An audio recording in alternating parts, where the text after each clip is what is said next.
इस पे मैंने एक गाना चलाया, मतलब वो पूरा वो छाती पे जो प्रेशर पड़ता है ना, उसके जैसा बेस है। एक बार आप सुन लीजिए इसको।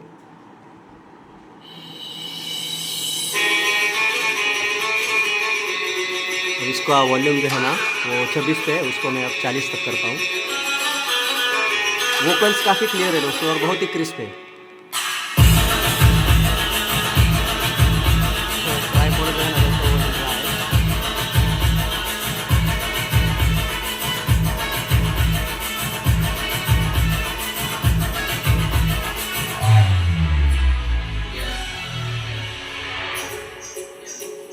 इसका बेस में थोड़ा कम कर देता हूँ।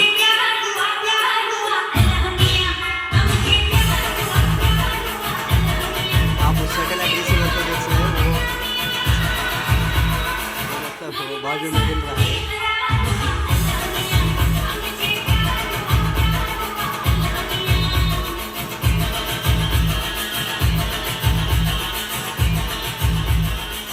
वॉल्यूम कर देता हूँ भाई।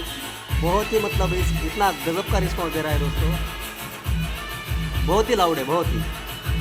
अगर आपका 250 से 300 स्क्वायर फीट का रूम है ना, तो मतलब वो पूरा बेस से भर जाएगा, इतना बेस है इसमें। और वोकल जो है ना दोस्तों काफ़ी क्रिस्प और क्लियर है। अब इसको ना टीवी के साथ चेक करते हैं।